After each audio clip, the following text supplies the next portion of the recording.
pessoa ou de um objeto. Platão considerava a imagem como uma projeção da mente. Aristóteles, pelo contrário, considerava a imagem como sendo uma aquisição feita pelos sentidos. Afinal, o que é uma imagem? Uma imagem não vale 1000 palavras, mas vale 1000 perguntas, escreveu Alan Sekola. As imagens ligam-nos ao mundo e ao que neste muda. Nos dias de hoje, a imagem vale tudo, e tudo é imagem. Uma imagem pode não valer 1000 palavras, mas vale 1000 perguntas. Perdemos de nós e dos outros num desfile interminável de imagens, na rede global do mundo digital. Contemplamos o reflexo da nossa alma no ecrã de um iPhone, de um Android, de um tablet e definhamos como Narciso, admirando a sua imagem. Vivemos na era do polido e do expoente do eu. Eu e mais eu.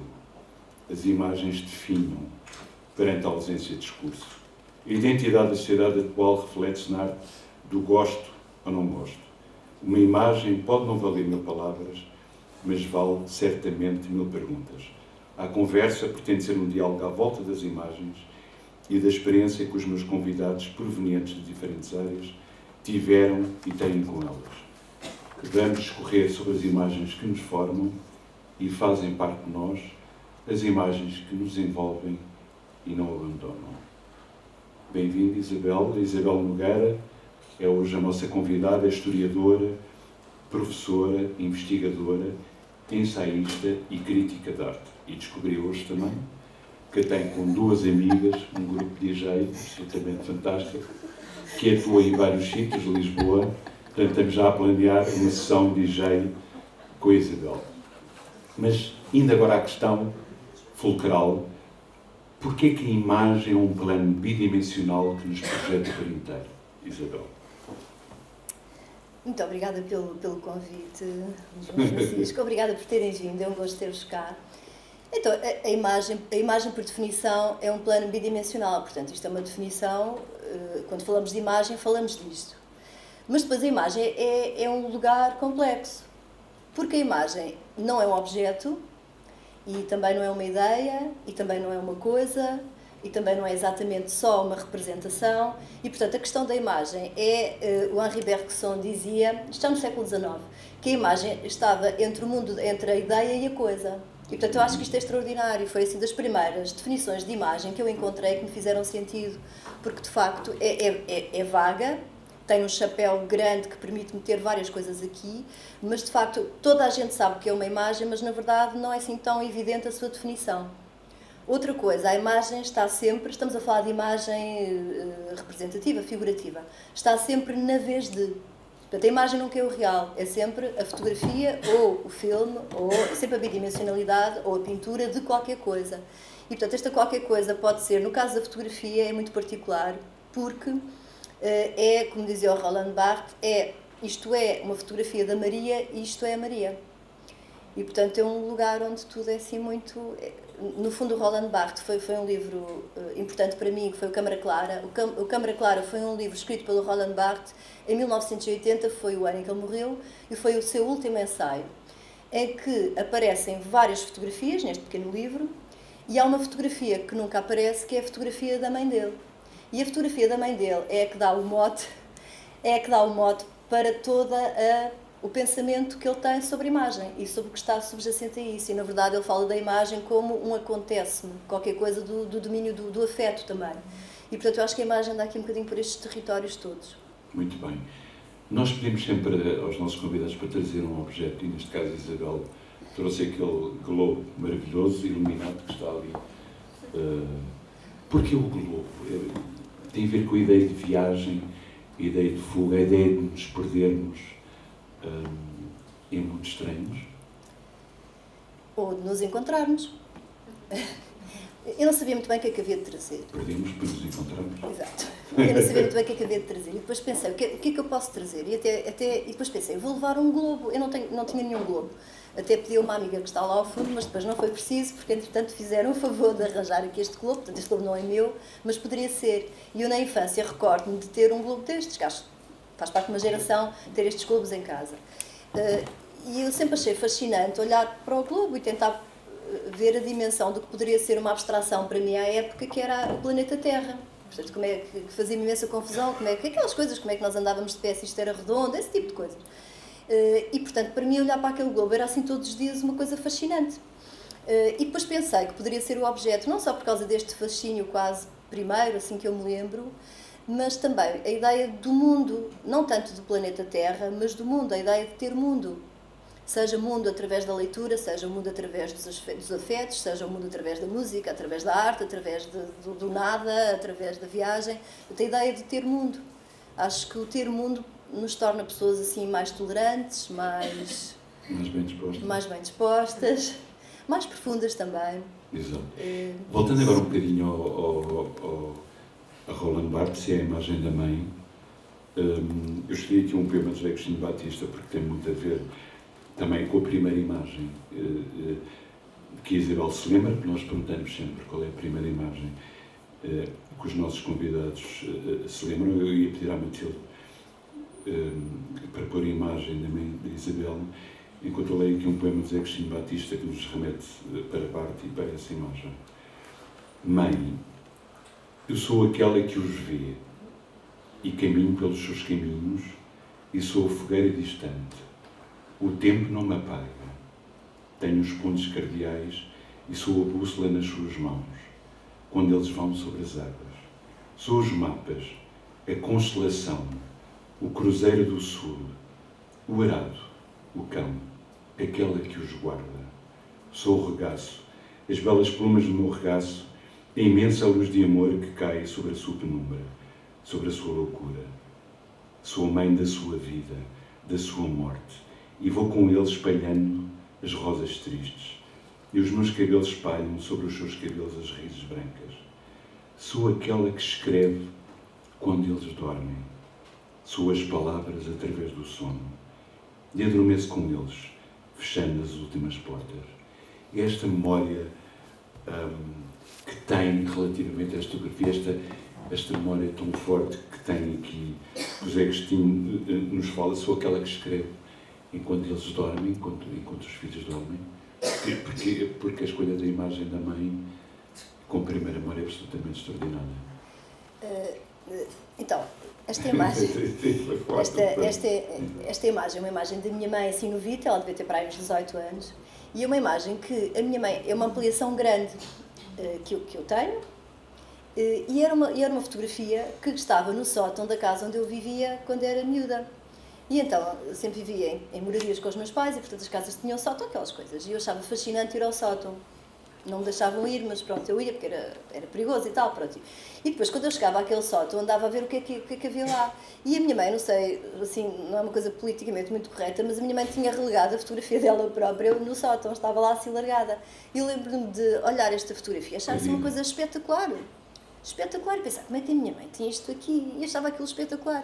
E ela lá ficou assim uns tempos. Mas lembro-me de ser, do ponto de vista da fotografia, por isso eu trouxe, claro que também é um afeto, como é evidente, mas do ponto de vista da imagem fotográfica, qual é a primeira imagem que me foi relevante? Foi esta. E depois tanto foi que acabei por me bater e fiquei com ela e tenho-a. E a primeira imagem assim que eu me lembro fotográfica de olhar e depois ver a minha mãe miúda, e portanto muito diferente, ou bastante diferente, enfim, da imagem que eu tinha dela, claro, eu já uma senhora adulta, não é? E depois esta ideia da fotografia estar num sítio inacessível. Nunca tinha pensado nisto, mas o Roland Barthes também fala muito desta ideia de inacessibilidade. A Susan Sontag tem uma coisa assim um bocadinho mais de outro nível, quando a Susan Sontag diz quando a mulher casada tem a foto do amante na carteira, e então é um bocadinho aquela coisa velada, já ninguém tem fotos de amantes na carteira, não é? Imagino, mas tem no iPhone ou qualquer coisa desse género, não é? E portanto esta ideia da Susan Sontag de qualquer coisa que liga também muito com isso do Roland Barthes, a ideia de haver qualquer coisa que é velada, que é um afeto e que está escondida para ti. Esta foto também me suscitava, não era só por ser a da minha mãe, que estava para lá no sótão onde não era suposto eu ir, e depois eu gostava tanto dela e depois pronto, um dia fiquei com ela, ainda a tenho, e por isso pensei que era a primeira fotografia assim relevante que eu me lembro. Não, é fantástico, mas por acaso eu ainda tenho um amigo meu que tem uma fotografia da namorada na carteira. Sério? Eu sei que é um pouco doentio, mas ainda tem, apesar de termos na era digital e já se ter casado, mas no fundo aquilo realmente tem a ver com a memória do seu primeiro amor, e ele não consegue deitar a imagem fora. Portanto, quer dizer, ligar-me da Suzanne Sontag, não sendo amante, mas da primeira namorada. Vamos passar agora às imagens de infância, e temos aqui este contraponto.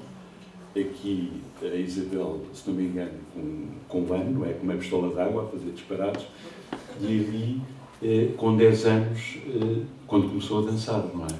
E as duas imagens são muito bonitas, mas aquela do balé também tem a ver com a sua professora, que era argentina, não é? E que de alguma maneira abriu os olhos à Isabel para muita coisa, não é? Quero falar um bocadinho desta relação, destas imagens. Esta primeira imagem, por motivos que eu desconheço, a minha mãe vestia-me sempre de vermelho. Nem era uma cor que ela gostasse especialmente, portanto não há assim mesmo nenhuma explicação muito sólida para isto. Aliás, no meu batizado, segundo constam as calendas, eu estava vestida de vermelho, com um fatinho vermelho, e portanto isto era normal. Eu tenho imensas fotos de vida, eu estou sempre vestida de vermelho. E portanto esta é mais uma. Esta tem uma particularidade do ponto de vista da data. Eu nasci em 74 e esta fotografia foi tirada exatamente um ano após o meu nascimento, que foi no 25 de novembro de 75. foi o dia desta fotografia, pronto, no jardim público, aquelas coisas. Não faço ideia de quem era a pistola d'água, por acaso também era vermelha, enfim, não faço ideia de quem seja, isso não sabe. Depois esta fotografia foi um bocadinho mais maior, eu tinha 10 anos nesta fotografia, foi depois de um espetáculo de dança, eu na altura era uma coisa que me era muito relevante, que era o balé clássico. E então, na altura, em Portugal, né, só tínhamos 2 canais, o 1 e o 2, não é? Se bem se recordam. E muitas vezes, no Norte, o 2 nem sequer dava, portanto, só havia 1. Mas com sorte, às vezes o 2 funcionava bem, e eu lembro-me que existiam umas sessões, era sempre ao fim da tarde, de bailado na televisão. E eu achava aquilo absolutamente fascinante. E lembro-me de estar a brincar com amigas e pedir às minhas amigas para esperarem um bocadinho, se não se importassem, ou para irem brincar, porque eu ia sentar-me, não dava para pôr para trás, não é? Ia sentar-me a ver aquilo. Portanto, era uma coisa que é. E só depois é que apareceu uma senhora, ainda existe, a Beatriz D'Agostinho Malaspina, que é uma senhora argentina que veio para Lisboa e depois acabou por ir para Vila Real, que era onde eu vivi, não é? E por motivos assim um bocadinho extravagantes, que acho que nem tem assim um bocadinho, como ela diz, ir para lá foi fora da lógica, mas foi mesmo, mas ela foi. E foi uma pessoa que fundou a academia de bailado lá, e esteve imensos anos, e portanto eu comecei a dançar com ela. E foi assim, também o Globo tem a ver com isso, foi assim a primeira pessoa realmente excêntrica, porque ela era o mesmo, e com histórias absolutamente mirabolantes, que ela viveu o governo de Perón, teve que fugir da Argentina, depois apanhou a ditadura militar no Brasil, depois veio para Portugal. Portanto, aquilo são histórias, do ponto de vista da política, da arte, de coisas, de vivências, absolutamente extraordinárias. E, portanto, e todas nós, alunas dela, ouvíamos a história, e não interessava se ouvíamos a história pela 5ª vez, isso era um pormenor, ouvíamos sempre a história. E pronto, e depois também o mundo tem muito a ver com isso, que eu acho que a primeira noção assim de mundo concreto que eu tive foi através dela e através da diversidade que ela representava. E depois lembro-me do primeiro dia, lembro-me completamente a minha mãe me ir inscrever, que eu não me calava, queria ir para o balé, aquelas coisas, normalmente são os pais que querem e eu queria ir eu. E a minha mãe foi lá inscrever-me e, portanto, eu estava a ouvir uma música que eu só ouvia naqueles programas da televisão, que depois era a Valsa das Flores do Tchaikovsky. Eu, na altura, não sabia quem era Tchaikovsky, nem que existia uma coisa chamada Valsa das Flores. E, portanto, era a das Flores ou do Imperador. E, portanto, pronto, que era depois o que a gente ouvia sempre. E ela apareceu e a minha mãe lá me inscreveu. A minha mãe ficou muito intimidada, porque a minha mãe, que não é assim de se intimidar, ficou um bocadinho... porque ela tem um ar muito exigente, portanto, as coisas têm que ser o material todo que ela diz, lá andámos à procura, aquilo tinha que ser tudo impecável. E pronto, e começaram assim uns 10 anos, uns 10 longos anos que eu estive com ela, que foram muito importantes. Ela também era uma pessoa, ela era formada e doutorada em filosofia, portanto também era uma pessoa que, além da questão da dança, que isso foi o motivo mais objetivo pelo qual eu a conheci, era também, no fundo, as conversas, que era assim de uma substância muito grande e de uma imensa imaginação. Temos uma necessidade, eu quando olho para estas imagens, ou seja, ou de infância, ou da extrema infância, da primeira, é importante voltarmos atrás e olharmos para estas imagens para nos lembrarmos de quem éramos ou não. há essa necessidade de vez em quando procuramos algum encantamento que se perdeu com a vida adulta ou não. Olhamos só para estas imagens como contemplando um tempo que não tinha tempo. Eu acho que o objetivo é não perder o encantamento. Não sinto necessidade de o ir procurar ali, mas é o encantamento. Ok, tudo bem, está respondido, Isabel. Vamos passar agora às viagens. Temos aqui hipóteses várias, nós dividimos estas 4, porque estas 4, obviamente, têm todas a ver com o mar e projetam alguma melancolia. O viajante é alguém melancólico. Podemos dizer que o viajante é um melancólico, anda à procura de algo que não sabe se vai encontrar, ou, ao mesmo tempo, estas viagens também têm a ver com o que a Isabel fala, que é das suas investigações científicas, ou seja, nós pensamos sempre na viagem como algo romântico, associado à descoberta, e depois a Isabel desconta completamente, não, isto são as minhas viagens científicas, e depois a partir daí é que eu mergulho nos sítios. Algumas, a primeira e a última são de férias, de passeios, mas as duas de meio não. Esta, por exemplo, eu vou começar por esta, não tem nada a ver, mas não vou seguir a ordem delas. Esta viagem, esta imagem aqui com a palmeira, porque é assim uma coisa completamente tropical, pode parecer estranho, mas isto foi uma conferência. Lá está. Foi uma conferência que eu fui fazer a Porto Rico, e depois, claro, uma pessoa está em Porto Rico, também não está sempre na conferência, não é? Então acaba a conferência, e depois lembro-me de estar... Este momento foi, assim, a tempestade tropical mais incrível que eu já vi na minha vida, mas assim, uma coisa incrível. Incrível mesmo, o céu completamente assim, dramático, apocalíptico. E eu lembro de estar na praia, isto a rebentar, e as pessoas estavam tranquilas e bem dispostas, portanto não estava assim ninguém a fugir, e vem uma chuva a seguir, mas assim uma coisa, mas tipo, toda a gente bem disposta, parecia o anúncio da Bacardi, lá está, aquelas... E foi assim um momento, eu estava sozinha, tinha ido fazer a conferência, tinha ido sozinha, tinha viajado sozinha dessa vez, e pronto, e portanto foi assim um momento que eu registrei, pensei assim, que bom estar aqui, senti-me assim mesmo contente. Este aqui... Mas sempre ao pé do mar, o olhar é sempre sobre o mar. Eu tenho uma teoria que eu acho que nós, mesmo quando vemos o mar acompanhados, estamos sempre a vê-lo sozinhos. Olha aquela onda, pronto, acho que em princípio é um comentário que não vai acontecer. Acho que há sempre uma solidão ou um silêncio na contemplação que eu acho muito sedutor. E não é só sedutor, acho sedutor por um lado, esteticamente, se quiser, mas acho importante. Acho muito importante. Não era aquilo que há bocado nós falámos, que era o Cruzeiro Seixas, quando contemplava o mar, dizia que adorava olhar para o mar porque o mar estava sempre a falar com ele. Ele não percebia o que é que o mar lhe dizia, mas sabia que estava a falar com ele.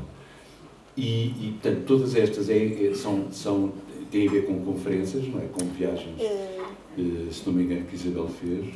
Sim, esta é que é mais a conferência. Pronto, tem piada porque é mais tropical, não é? Será sim, que não, isto estava numa conferência. Pronto. Depois esta foi no Alentejo, e esta depois eu usei-a num livro prosa poética, que é o Marginal, e usei esta fotografia lá. Depois esta aqui do meio é do Magoito, acho que é reconhecível por muitas pessoas, e que usei também na capa do Zona de Rebentação, que é o único romance até à data que eu tenho. Ainda não me consegui sentar o tempo suficiente para escrever outro, porque são precisas algumas condições reunidas, tempo, predisposição, é cansativo também fisicamente, porque... Claro. Porque não sei explicar isto melhor, uma pessoa emagrece e tudo, mesmo, e ainda não voltei a virar-me para aí, um dia destes sim. E depois a outra, foi uma viagem que eu queria fazer, as viagens fetiches, que eu queria fazer há muito tempo, que era a Côte d'Azur. E andava ali e tal, pronto, e não acontecia, e depois foi imediatamente a seguir à pandemia, portanto isto foi em 21, e fui lá passar o ano. E então foi uma altura boa, porque estavam poucas pessoas, foi na recém-abertura, e então foi possível ver, esta é mesmo em Saint-Tropez, foi possível ver a Côte d'Azur sem estar com tantas pessoas e com tanto turismo que naturalmente tem, não é? E então ver a costa toda de carro e fazer algumas paragens, foi assim uma viagem com uma luz brutal, e foi assim também uma viagem francamente importante. portanto, é isso. E daqui vamos passar para as cidades, porque depois agrupei aqui por cidades e tem a ver com as viagens. Portanto, temos Berlim, Veneza, Roma e Buenos Aires. E estas viagens são também em conferência? Só uma é que não é. Só uma é que não é. Vou dizer a que não é, que é de Roma, foi uma viagem que me apeteceu fazer. E depois isto também tem a ver com a questão da imagem e tem a ver com o fotomaton, não é? Com o fotomaton. Isso é fantástico, qualquer esta aqui da parte da arquitetura. Não, eu estava a pensar relativamente às viagens, se a Isabel procurava fazer conferências em sítios ou em cidades que adorava ir, ou se é exatamente o contrário, ok? Que sou convidado para as conferências, percebe, e depois a seguir mergulha na cidade. Acontecem as duas coisas. Quando sou eu a escolher, confesso que a cidade é importante. Penso assim, o sítio, ainda não fui aqui. E o Julião Sarmento tinha um mapa mundi, planisfera, e então tinha montes de piquinhos. E eu, Julião, o que é isto? E ele dizia, isto são os sítios onde eu já fui, bem, montes de piquinhos. Eu já fui, mas ainda gostava de ir ao Vietnã e pronto, e lembro de eu falar sobre isso. E a ideia de escolher o sítio, quando sou eu a escolher, penso um sítio que acho que não faz sentido ir falar a um sítio onde não tenho, quer dizer, não me apetece, acho que não faz sentido, não sei, a mim não me faz sentido. E então tento juntar as coisas. Quando são convites, pronto, é diferente, isso é diferente, portanto, no fundo é uma junção das duas coisas. Muito bem.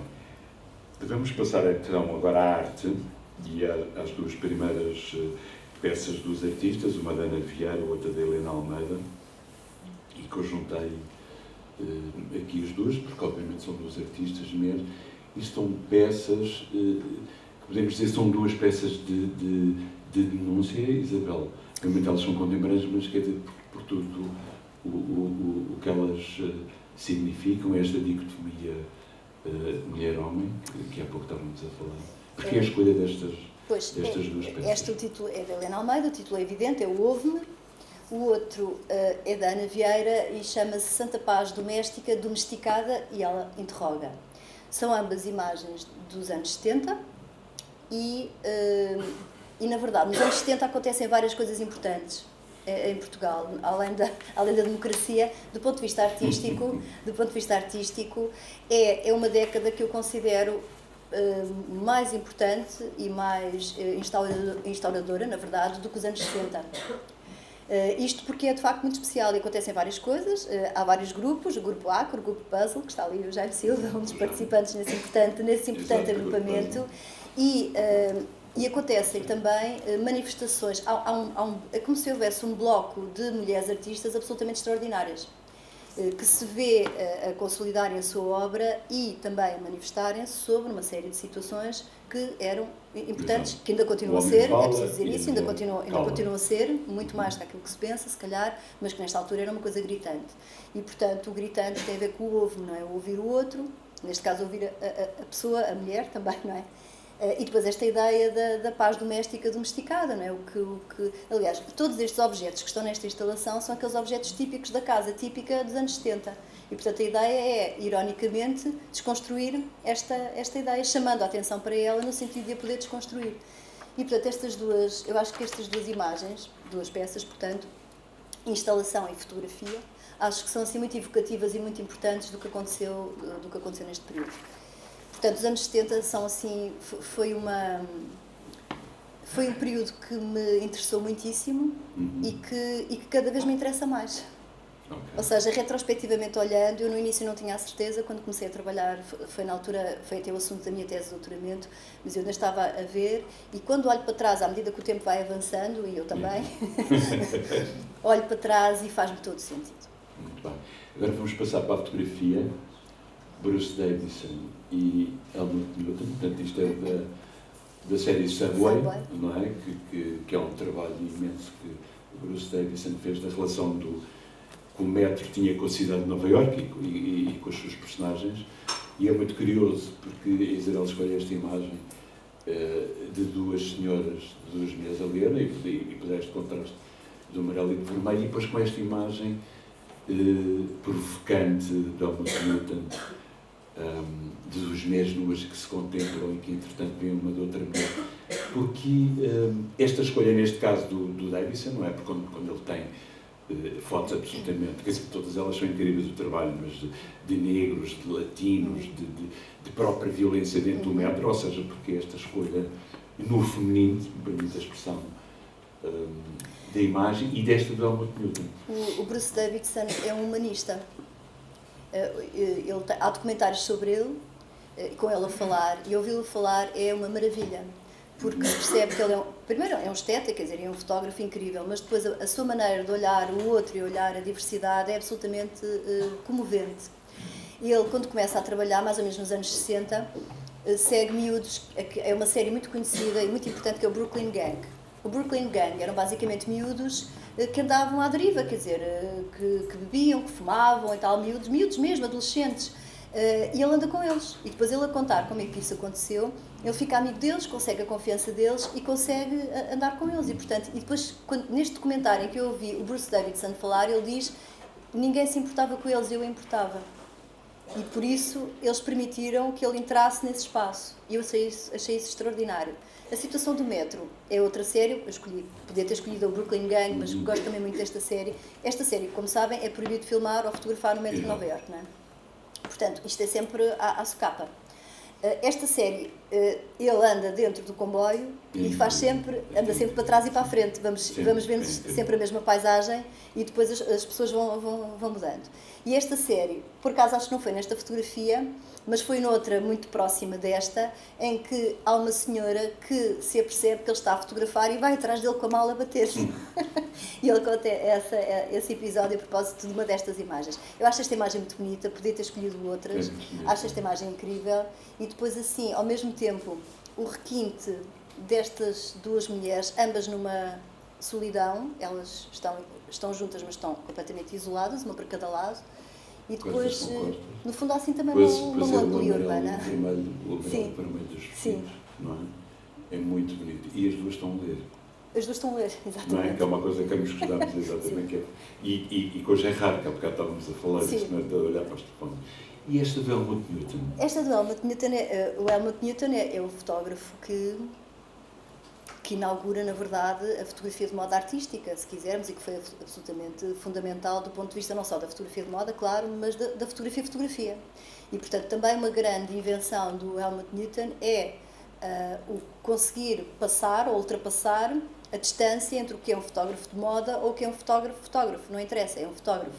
Portanto, é um artista. Não interessa exatamente, ou é bom ou não é. E, portanto, no caso do Helmut Newton, ele é maravilhoso. O Helmut Newton tem várias provocações. E uma das provocações que ele tem, esta é uma fotografia dos anos 80 e é importante a data, porque nos anos 80, na ligação ao movimento do regresso à pintura, ao movimento pós-moderno, da citação, da historicidade, do ir buscar uma série de imagens, uma série de movimentos, uma série de artistas, que podem ser, portanto, citados, reinventados, até com um cariz irónico, se for preciso. E, portanto, isto que ele faz, originalmente, acho que todas as pessoas conhecem mais ou menos esta imagem, é um quadro de Velázquez. Só que não é uma senhora de costas. Quem está a segurar é um espelho e quem está a segurar são dois putis, que são aqueles meninos com asas, dois putis. E, portanto, a imagem original é essa que toda a gente de alguma forma reconhece. Portanto, esta ideia do movimento pós-moderno também é importante, o facto de se irem buscar imagens que são reconhecíveis, porque se não forem imagens reconhecíveis não é possível ironizar, não se pode explicar a piada, não é? Ou a ironia, portanto tem que haver esse reconhecimento para haver essa comunicação. E, portanto, é isso que ele faz. E eu achei interessante, porque esta imagem é uma imagem de moda, elas não estão vestidas. E isto também é importante. Isto também é importante. Porque a questão... Ele estava sempre a ser acusado, até foi acusado de ser sexista, de utilizar e abusar o corpo da mulher de uma maneira absolutamente despoderada e que fazia muito mais para além da moda. Eu discordo, porque há uma fotografia histórica dele em que ele reproduz outro quadro de Velázquez, que é o Las Meninas, do quadro original de Velázquez, em que está inclusivamente a sua mulher lá representada também. Sim, como aquela outra do Peter Witken também faz, que é absolutamente fantástico. E, portanto, ele coloca a própria mulher dele num lugar de destaque, junto com as outras pessoas, com as outras mulheres que estão, essas sim, nuas, enfim, são os manequins. Mas depois há também outras imagens em que ele troca os papéis em que ele coloca mulheres vestidas de homem e homens nus a desfilar, Exatamente. e elas vestidas de calças, assim, com aquela pose. Não, exato, eu fiz esta pergunta só para desmistificar aquela Exato. imagem que se foi criando à volta de Helmut Newton. Portanto, são mulheres com um cariz erotizante, provocatório, claro que sim, mas as mulheres são empoderadas, as mulheres de Helmut Newton, não é? Elas próprias são atléticas, não é? São atléticas, elas nunca estão num lugar de domínio, não é? Ou de dominação, ou de dominadas, aliás. E daqui, pronto, estamos aqui. Não faz mal, tudo acontece. Está tudo bem, estamos bem. E entramos aqui neste plano azul e optei por estar aqui absolutamente sozinho da obra do Derek Jarman, que é absolutamente extraordinário, não é? Que é dividido de alguma maneira em duas, é que ele utiliza o azul Yves Klein, que está registado e que está registado, e que há uma personagem que é o Blue, que vai falando com as outras cores, e depois há toda a outra parte que é ele a falar de si, da sua vida em Londres e dos amigos. Qual a importância deste filme, desta obra, para nós e também, eu acho que isto, eu vejo isto como uma cartografia da alma de uma pessoa, não sei se Isabel pensa da mesma maneira, esta capacidade de expor tão grande neste filme. Este filme é de 93, é quando o Derek Jarman morre, vítima de SIDA, não é? E, portanto, ele está quase cego, e como ele está quase cego... azul, e como ele está cego, e, portanto, ele fala disso, e é toda uma narrativa que ele vai construindo ao longo do filme. O filme tem uma banda sonora incrível, entre os quais, por exemplo, Coil e outras bandas, e portanto Brian Eno, e portanto é uma coisa, é um exercício de contemplação e é um exercício ao mesmo tempo de olhar para dentro, porque acho que a contemplação tem este movimento de olhar para fora e reverter e olhar para dentro e assim sucessivamente. Eu acho que este filme representa isso. O filme não tem imagens, tem algumas sombras de vez em quando, mas é um filme sem imagens, o que também é interessante por isso, não só pela densidade humana que ele representa, mas também pelas problemáticas de imagem e desafio imagético que ele coloca. Porque é um filme longo, é um filme que tem uma duração normal, agora não sei, uma hora e tal, não é? Por aí. Portanto, é um filme normal, com uma duração normal. Ou seja, não é um filme experimental de um quarto de hora, não. É um filme que implica disponibilidade. É um bocadinho como a arte abstrata. A arte abstrata é difícil, porque a arte abstrata não dá. A arte abstrata implica disponibilidade e vontade proativa do espectador em relacionar-se com ela, não é evidente. A arte eleva-nos a alma,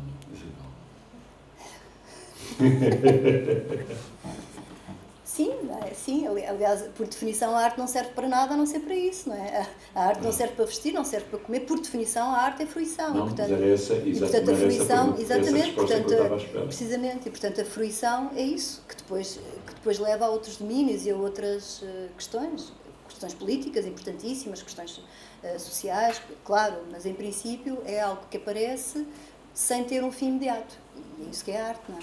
E daqui passamos para o Sugimoto e para a Dorothea Lange, é por isso que eu falei disto, porque o Sugimoto é muito interessante, porque ele, relativamente a estas imagens do Seascapes, ele diz: sempre que vejo o mar, sinto-me seguro, como se estivesse a visitar a minha casa ancestral. Eu posso dizer que a casa é a fundação do ser, é o alicerce de tudo. A nossa casa, de onde nós vimos. Por um lado sim, por outro lado é uma casa que nós também construímos, não é? Acho que toda a nossa vida andamos a construir casas. Sempre. É? Ou uma casa, ou uma casa, ou uma casa. Ou uma casa.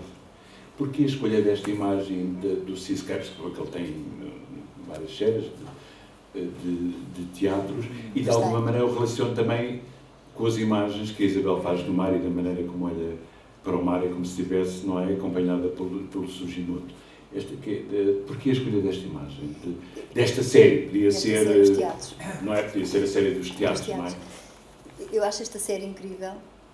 E depois o tempo que ele gasta, estas fotografias são longas, o tempo que ele gasta a estar ali para captar, primeiro, para encontrar o dia certo.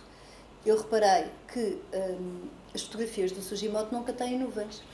Portanto, Portanto, aquilo dá trabalho, encontrar o dia certo, decidir como é que vai ser e depois a temporalidade e toda a temporalidade ao mesmo tempo. É isso, é uma fotografia que, por definição, aliás, o que distingue a fotografia da pintura é o caráter do disparo, o automatismo, não é?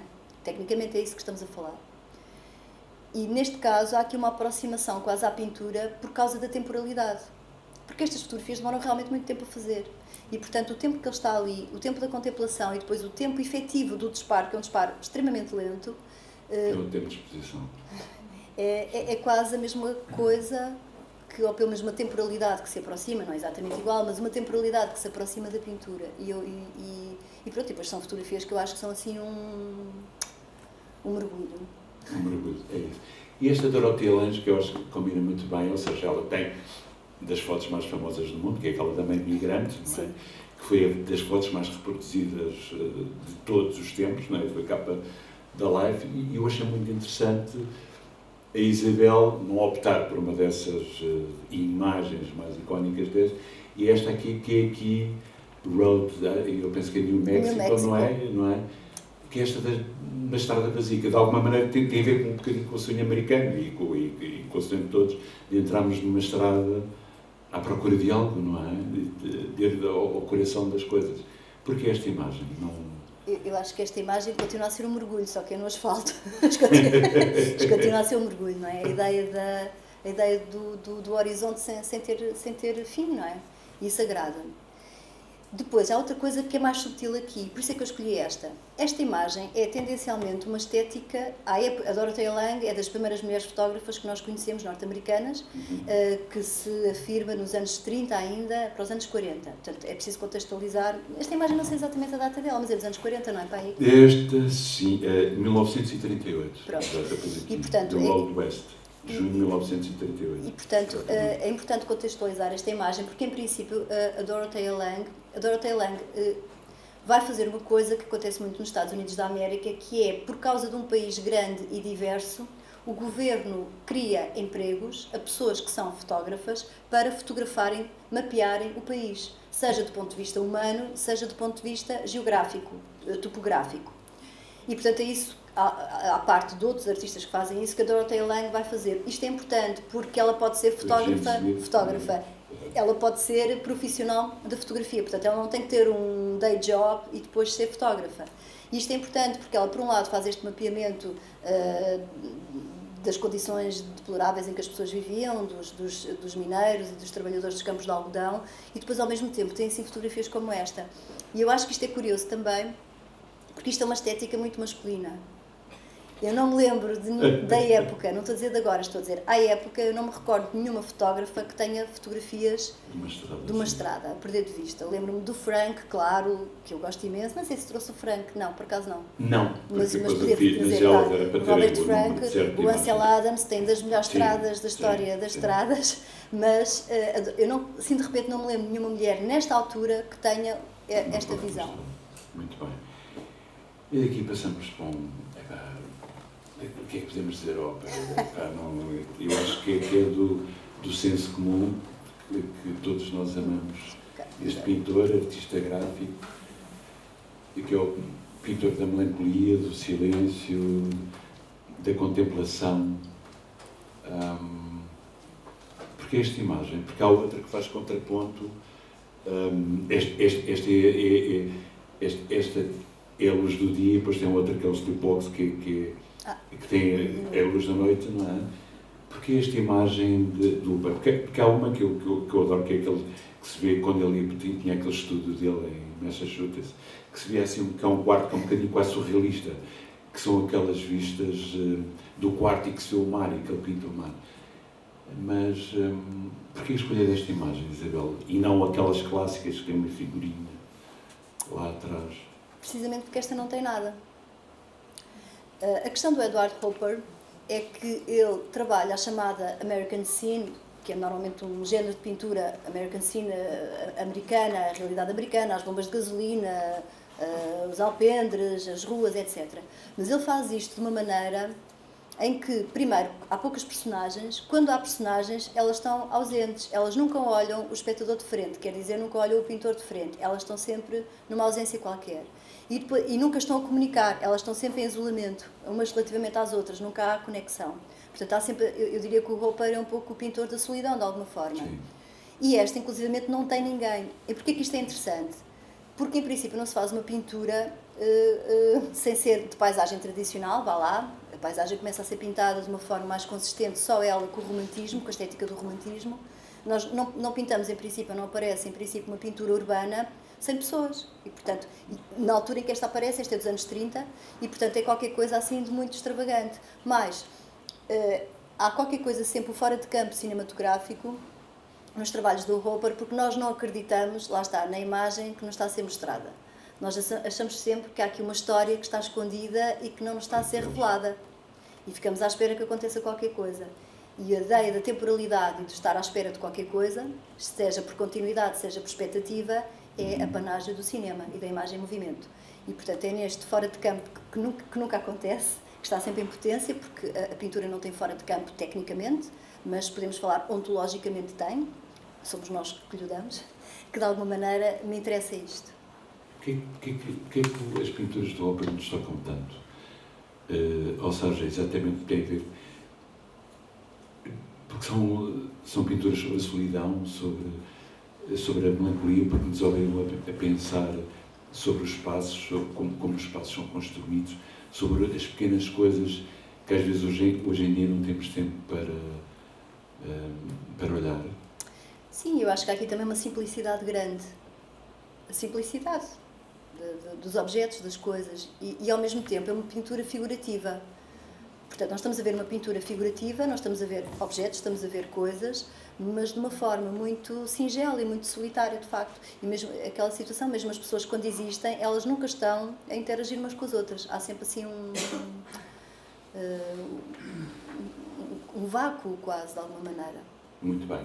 E agora vamos passar aqui para a querida Matilde. Temos aqui o Alves, não é? Este artista que nos foi revelado, português revelado recentemente, não é? Que tinha uma grande admiração por Fernando Pessoa, gostava de chapéus com abas, era muito discreto, muito regrado, não tinha ligações a galerias, nem circuitos artísticos, tirando os seus amigos artistas, e que foi agora uma descoberta recente.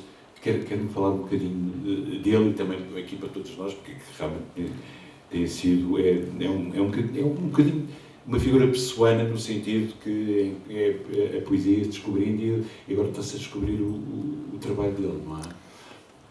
O nome dele é Manuel Alves, mas foi para Paris, e em Paris chamavam-lhe Alves. E então ele assumiu o segundo S, não é gralha, são mesmo 2 S, que é o Manuel Alves. O Manuel Alves é de Viseu, é natural de Viseu, ele morreu em 2009, portanto era natural de Viseu, e veio para Lisboa trabalhar para a Caixa Geral de Depósitos e à noite vinha aqui à Sociedade Nacional de Belas Artes estudar pintura, portanto documentar-se, formar-se.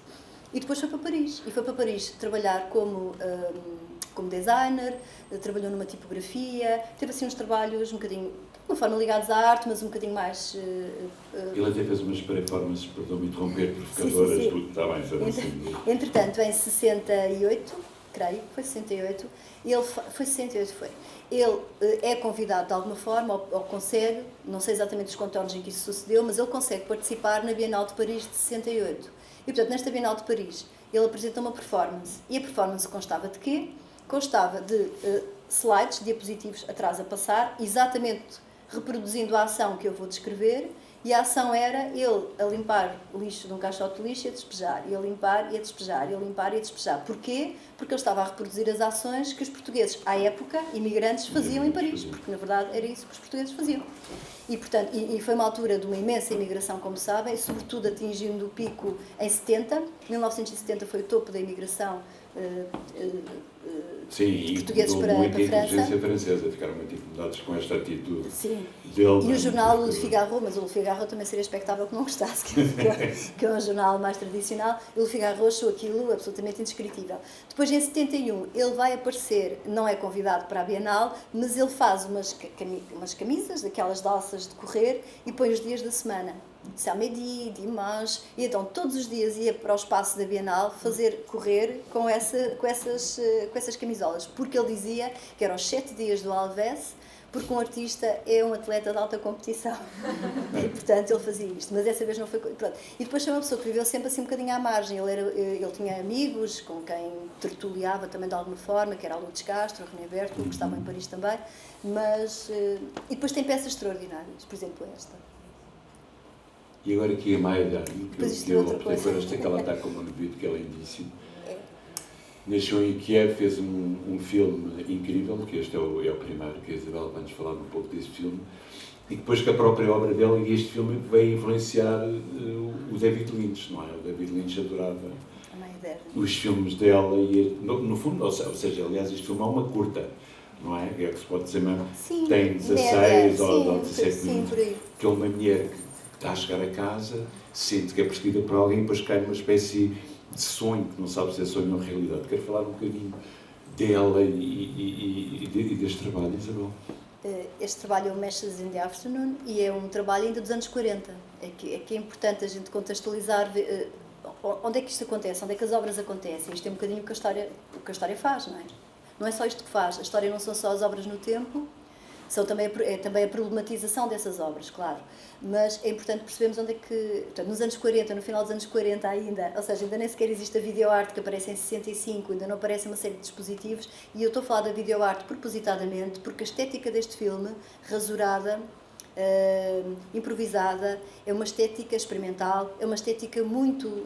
que será depois o apanágio dos anos 60, e nomeadamente a estética dos filmes... Sim, ela faz aquilo com o marido, que era a própria montagem. Ela também dançava, portanto, ela depois também aparece com os movimentos, coreógrafa, e é assim um filme quase surrealista ao mesmo tempo, mas muito moderno para a altura em que aparece, portanto, para os anos 40, em que em princípio não há assim muitas manifestações tão extravagantes. Não, e depois vai influenciar a obra de David Lynch e também os grandes cineastas contemporâneos ingleses acham que esta obra é absolutamente extraordinária. E agora, como já estamos no cinema, vamos passar aqui quase a terminar para dois filmes absolutamente extraordinários. Este é o único, obviamente, que foi do Charles Dante, só fez este filme. Este do Jim Jarmusch, que tem muito a ver com a ideia de imagem fixa, ou da fotografia, ou de olhar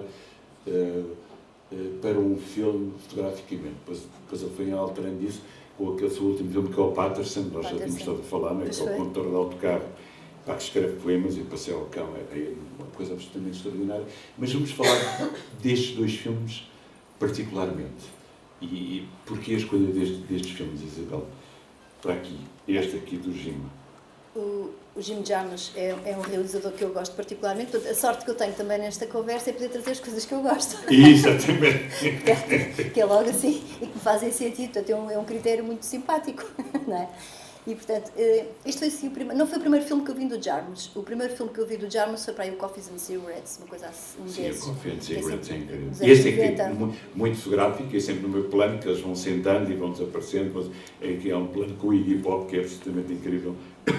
Que ele a dizer que o tabaco está-lhe a fazer muito mal, mas ele quer continuar a fumar. Está certo. E depois é que comecei a tentar perceber como é que era a obra dele para trás. Este filme é dos anos 80 e é assim dos primeiros filmes assim mais conhecidos dele.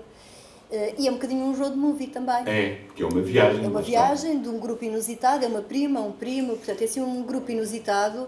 De repente a prima vai ter com o primo, ele fica um bocado aborrecido, a miúda tem 16 anos e ele pensa, mas agora porque é que esta pessoa vem ter comigo? E depois de repente tem que aturar, não é? Tem que tratar dela e tal. E depois gera-se ali também uma relação muito bonita e ao mesmo tempo um road movie, portanto é muito... E o trabalho do Jarmusch é muito bom na narrativa, e é muito bom na imagem. E a conjugação destas duas situações é bastante singular. Da relação da narrativa, pronto. E aqui, no Charles Dante, que é incrível, porque além de ter sido o único filme que ele fez Depois eu estive a perceber, estive a investigar que ele foi o primeiro ator inglês a representar Poirot no teatro. A sério, por acaso Sim, uma coisa incrível. O primeiro ator inglês a ganhar um Oscar por uma produção inglesa, que era Henrique VIII e as suas amantes, e depois faz este filme deslumbrante, que à data, quando aparece, até um filme que não tem nada a ver com nada, não é? E foi bastante criticado, não é? Este filme é de 54, 55. Este é o Robert Mitchum, que todas as pessoas conhecem, que se faz passar por um falso reverendo, sim, é um padre, só que ele é um criminoso, um serial killer. E então depois escreve Love, Hate nas mãos e faz sempre a mesma performance, que é mostrar às pessoas para convencer, para evangelizar. E depois, porque é o lado da privacidade, da religião, não é? E este ambiente surrealista, e da manipulação, não é? e da manipulação, não é? Da sedução, da manipulação, que é muito isso, e as pessoas ficam deslumbradas a ouvi-lo. E depois ele é um serial killer. Este filme é incrível também, e todo o plot é este, portanto é esta a história. Ele vai à procura, ele disfarça-se de reverendo porque ele quer ir à procura da fortuna da pessoa que estava com ele na cela, que depois em sonhos diz onde estava, que a fortuna estava na boneca da filha, tinha ficado de um roubo, tinha ficado na boneca da filha, portanto ele vai atrás da família dele e é todo esse processo. E é um filme que é um filme noir, portanto que faz parte do cinema, do período noir. É engraçado porque Hollywood tem o período clássico de Hollywood. Normalmente, quando falamos num período clássico, é sempre, alegadamente, ou em princípio, o melhor período, ou considerado o melhor período desse determinada fase. Portanto, o período clássico de Hollywood é dos anos 30 ao final dos anos 50, até aparecer o cinema underground e outro tipo de propostas. E é engraçado como, durante o período clássico de Hollywood, aparecem duas situações que eu acho incríveis e que são igualmente fortes. Uma, que é o musical. Sim. O grande musical, que é o oposto, é colorido, é efusivo, e por outro lado o filme noir, que é o detetive, a mulher fatal, o conflito moral, está sempre a chover. A luz sempre a chover, sempre a chover. Portanto, há aquelas... Eles fumavam muito, sempre a fumarem muito. Sempre a fumar, tem que ser, não? Para aguentar ali a coisa. O filme noir inspira-se muito na estética do cinema expressionista alemão. Portanto, isto está tudo ligado, tem toda esta ligação da estética, por isso é que se chama noir. O noir vem da ideia de preto e branco e, portanto, que depois tem também uma ligação à narrativa, que ela própria é um bocadinho obscura, a tal situação do crime, do conflito moral das personagens, etc. Mas este filme é, assim, dos melhores filmes noir, dos melhores filmes, pronto. Não, até o Scorsese fez uma representação com o Cabo do Medo, exatamente. Que era o Robert De Niro, fazia esta personagem, por acaso também... Inspirada, claro. Vai muito bem, sim, mas este filme é absolutamente portanto, inclassificável. Foi um filme que eu, quando vi, achei como é que eu não vi isto antes. E ficou para todo o sempre. Ficou para todo o sempre. E agora que estamos a chegar ao fim da nossa conversa, eu faço sempre esta pergunta a todos os meus convidados, por causa do síndrome de Stendhal, que é quando ele estava em Florença e viu os frescos de Giotto, não é? E a partir daí sentiu um desconforto, começou a pensar que estava a perder os sentidos perante tanta beleza. Isabel já sentiu isso de alguma vez perante uma obra de arte, ou seja, perante uma fotografia, uma pintura, uma escultura, esse afrontamento em que se sentisse completamente perturbada, tocada por tanta beleza? Sim, então faço disso profissão. Claro, mas é isso é o que eu queria perguntar. Claro. Eu estava-lhe a dizer isso ainda há bocado por causa de um quadro do Luciano Freud, não é? Sim. Que se inclui sempre em alguns quadros. Sim, mas há alguns quadros, algumas peças. Eu lembro-me assim de duas situações que posso referir particularmente. Uma, e que não tem nada a ver uma com a outra. Uma foi quando fui a primeira vez a São Pedro do Vaticano. E entrei sozinha na igreja e eu não tinha a ideia... Sabia o que era o São Pedro do Vaticano, como é evidente, mas eu nunca tinha lá entrado e estava cheio de turistas e mesmo assim é como se eu estivesse ali sozinha. Aquilo é esmagador, aquilo é brutal. É a mesma sensação de tudo que era incrível naquela altura está ali condensado naquela construção. E depois a escala, e eu senti isso. Depois poderia dar vários exemplos de música, porque é uma coisa que é também importante para mim, portanto, acho que é fácil uma pessoa sentir-se arrebatada com a música, até porque a música é absolutamente abstrata. Portanto, permite viagens, não é? Acho que a música é uma viagem. Uma viagem. Mas para contrapor outra obra de arte, do ponto de vista plástico, um quadro do Rothko. Não falo agora necessariamente agora por causa desta exposição, que é uma belíssima exposição, mas ver um quadro do Rothko, especialmente da fase dos anos 60, para mim é a fase melhor dele, acho que é uma coisa extraordinária. E a primeira vez que se vê isso, e não, é um mergulho também, não é? Portanto, é essa sensação de mergulho, sim. Eu peço sempre a toda a gente para trazer um poema ou uma parte de uma prosa para eu ler. E Isabel sugeriu-me o seu diário do tempo contado em Paris. E antes de eu ler o texto que eu escolhi, o Saramago, quando começou a escrever os Cadernos de Lanzarote, foi muito criticado por ter cantado, já tinha quase ganho os prémios todos, então estava numa fase que podiam considerar, mas o que é que o senhor agora vai escrever, o que é que ele tem para dizer? E ele tem uma frase muito interessante que diz que ninguém escreve um diário para dizer quem é.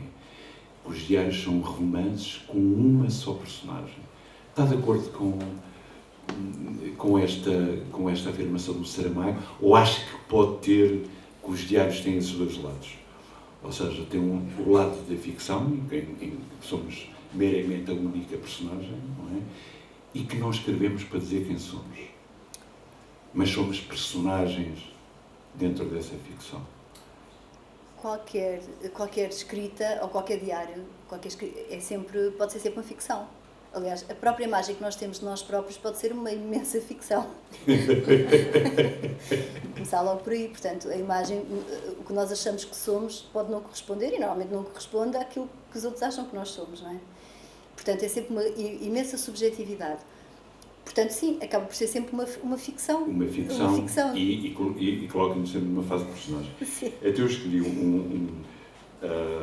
um texto pequeno, que os textos, o diário é muito bonito. Aliás, é uma pena nós não temos hoje aqui os livros da Isabel para vender e para a Isabel assinar, mas a Isabel tem vários livros publicados, portanto, não é, Isabel? Estão à venda, mas quando puder, pode-se comprar online e combinamos outra conversa com a Isabel.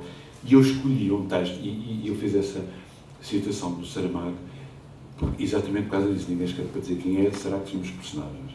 Que é um texto que salta fora do diário da Rua Grande, que chama Gaivotas. The buttons on your collar, the color of your hair. I think I see you everywhere. I want to live forever. And watch you dancing in the air. Isto é parte de uma canção. Uma canção. Lisboa, naqueles dias o humor podia ter sido maior. O trânsito ouvia-se modesto no apartamento alto. No ar, o aroma a vinho. E a cigarrilha batido pelo vento do norte. A música de Paul Buchanan fazia acreditar que o mundo nunca acabaria. Mesmo sendo domingo, o pior dia do mundo já se sabe. Não será por acaso que a televisão passa comédias românticas. Deve certamente tratar-se de uma tentativa de nos pôr a chorar como desgraçados, o rir como patetas. As gaivotas piavam-nos.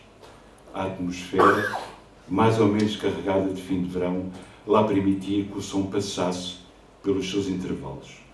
E tudo parecia infinito daquela varanda. Afinal, de súbito, o rapaz lembrou-se que tinha de aspirar a casa. As gaivotas calaram-se e o dia escondeu-se. A música parou. A doença da morte de Margaride Duras tinha vencido. A tristeza fez o favor de conduzir o automóvel. Isabel, muito obrigado por ter estado aqui. Agradeço a vossa presença, por ter estado aqui connosco, a ouvir a Isabel falar sobre as suas imagens.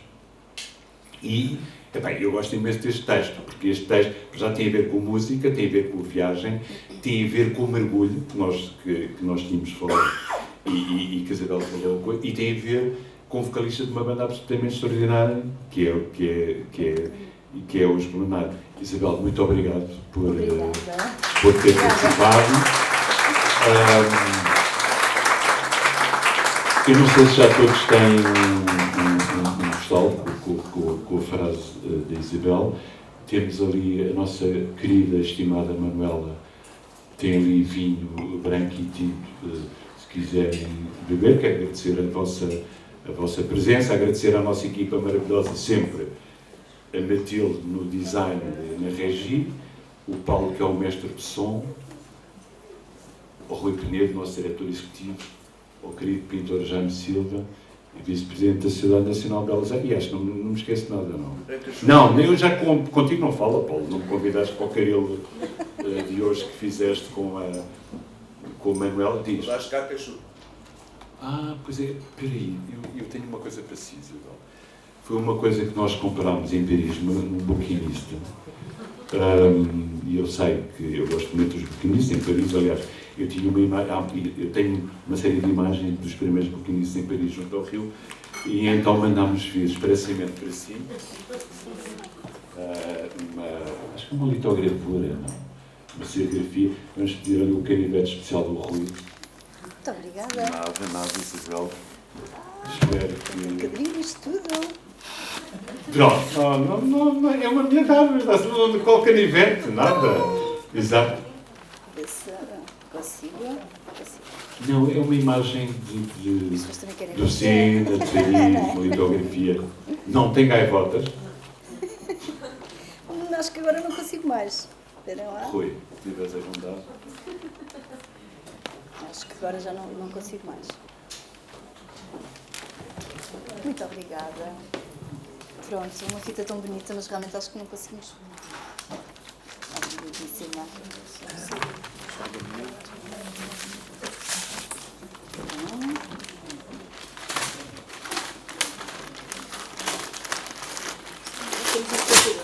Eu não sei, sinceramente não sei. O Paulo é que arranja isto.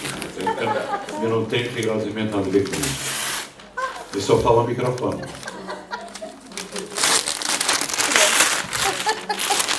É uma foto minha que o João Francisco tirou e que me ofereceu. Obrigada.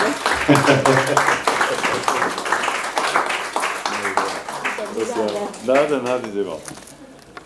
É que a Isabel é muito performativa, além do seu número com as suas amigas, e já esta é uma imagem muito plástica e optei por esta, que tem este olhar muito melancólico e partido para além das palavras, ou seja, é um mergulho. É um mergulho. Muito obrigada. Pronto, só me falta é assinar nada que eu ainda não assinei.